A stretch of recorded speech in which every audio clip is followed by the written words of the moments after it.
جب ہم کان لگا کر کسی کی بات سنتے ہیں تو حقیقت میں ہم صحیح سنتے ہیں، لیکن اگر ہمارا دھیان کہیں اور ہو اور ہم کسی کی بات سن رہے ہوں، کئی دفعہ آپ نے دیکھا ہوگا، ڈے ڈریمنگ کے بارے میں سنا ہوگا، ہماری آنکھیں ایسے کسی ایک جگہ پوائنٹ پہ کھڑی ہوتی ہے، لوگ سوچ رہے ہیں ہمیں دیکھ رہا ہے، لیکن ہمارے بیک اینڈ پہ ہم کسی اور جگہ پہنچے ہوتے ہیں اور کچھ اور سوچ رہے ہوتے ہیں۔ اسی طرح جب ہم توجہ نہیں کرتے یا ہم دھیان نہیں لگاتے، کان نہیں لگاتے، تو ہمارے سننے کے ساتھ بھی ایسا ہے، ہم بیٹھے تو اس شخص کے ساتھ ہیں لیکن ہم سن نہیں رہے ہوتے ہیں۔ 21 اس کو اپنی آنکھوں سے اوجھل نہ ہونے دے۔ پہلے تو توجہ کرنی ہے، کان لگانا ہے، دوسرا اوجھل نہیں ہونے دینا۔ اس کا مطلب یہ نہیں کہ کلام سننے سے مراد ایوری سنڈے صرف سنیں یا جب ہم چرچ جائیں صرف اسی وقت سنیں، یا سیمینار جائیں اس وقت سنیں۔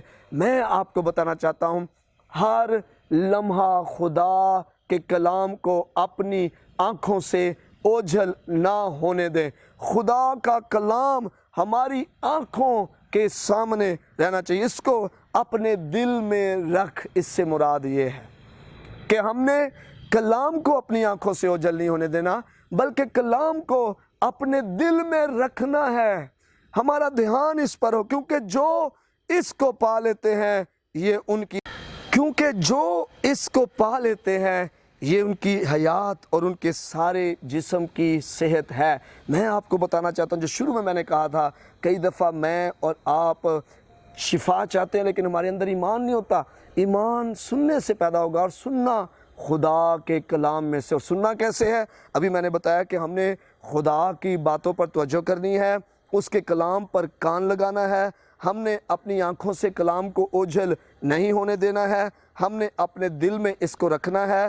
کیونکہ کس لیے رکھنا ہے؟ کیونکہ یہ اس لیے ہے کہ جو اس کو پا لیتے ہیں، جیسے ہی کلام آپ کی روح کو چھو جائے گا، آپ حیران ہو جائیں گے، آپ کی حیات اور آپ کے سارے جسم کی صحت جاری ہو جائے گی۔ آمین، ہاللویہ۔ یہاں خدا کہہ رہا ہے کہ اس کا کلام ہماری صحت کے لیے دوائی ہے، میڈیسن جیسے آپ یوز کرتے ہیں۔ مجھے یاد ہے، میں ایک دفعہ ڈیرک پرنس کی کتاب پڑھ رہا تھا، اور اس کتاب میں اس نے بڑا خوبصورت ایک جملہ لکھا۔ اس نے کہا کہ word of God is like a medicine. جو خدا کا کلام ہے وہ دوائی کی مانند ہے۔ تو اگر آپ بیمار ہیں، وہ کہتا ہے if you are sick take it twice، اسے 2 دفعہ دن میں لیں، اسے کھائیں کلام کو۔ اور if symptoms persist، اگر پھر بھی بیماری کی نشانیاں رہ جاتی ہیں تو ڈبل دا ڈوز، 4 دفعہ جو ہیں وہ اس کو لینا شروع کر دیں۔ وہ لوگ جو کلام کو اپنی زندگی میں لیتے ہیں، ان کی حیات شفا پا جاتی ہے، ان کا بدن شفا پا جاتا ہے، اور وہ صحت مند ہو جاتے ہیں، روحانی طور پر، مالی طور پر وہ جو ہے بحال ہو جاتے ہیں۔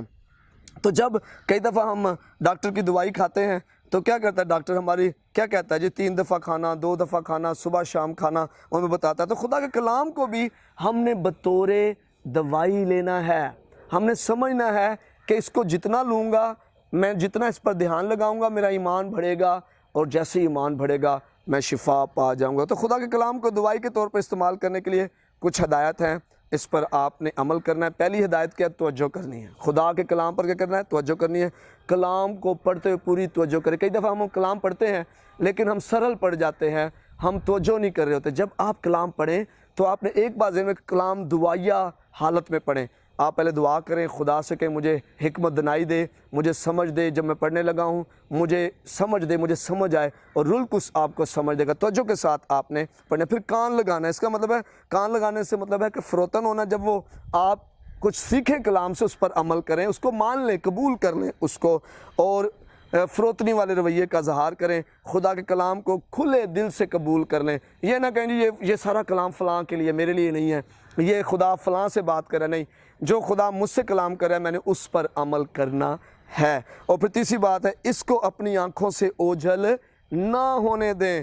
ہمیں اپنی آنکھیں خدا کے کلام پر مرکوز رکھنی ہے، متضاد الفاظ یا بیانات یا مضامین پر نہیں آنکھیں لگانی، بلکہ خدا کے کلام پر ہم نے آنکھیں لگانی۔ اور چوتھی بات ہے، اس کو اپنے دل میں رکھیں۔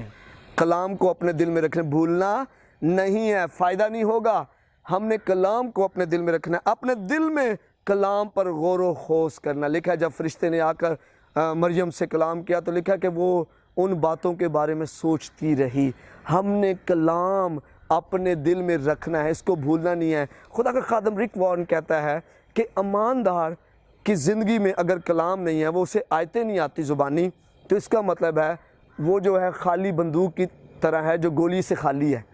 تو اگر بندوق گولیوں سے خالی ہو تو کسی کو کوئی نقصان نہیں پہنچا سکتے، لیکن اگر ایماندار کلام سے بھرا ہوا ہوگا، کلام سے بھرا ہوگا، تو پھر ابلیس کے سارے بندھن ٹوٹیں گے، ابلیس کے منصوبے نکارہ ہوں گے، اس کی زندگی میں ایمان زیادہ ہوگا۔ اگر کلام سے خالی ہوگا، مسیحی ایماندار جو پاکستان میں دشواریوں کا اور گراوٹ کا اور بیماریوں کا شکار ہیں، توڑ پھوڑ کا شکار ہے، اس کی وجہ یہ ہے ہم نے کلام پر اس طرح سے نہ کان لگایا، نہ توجہ کی، نہ کلام کو مانا، اور نہ کلام کو قبول کر کے اس پر عمل کیا۔ ہم دوسرے معاملات میں رہے، ہم نے یہی سوچا کہ جناب کلام صرف سنڈے جائیں، چرچ جائیں اور چرچ سے واپس آئیں، کلام پر عمل کریں یا نہیں کریں۔ میں آج آپ کے سامنے ایک للکار رکھنا چاہتا ہوں، آئیں ہم کلام پر عمل کرنے والے بنیں، کیونکہ بائبل مقدس میں لکھا ہے کہ کلام پر عمل کرنے والا شخص جو ہے وہ اپنے ہاتھ کے کام پہ برکت پائے گا۔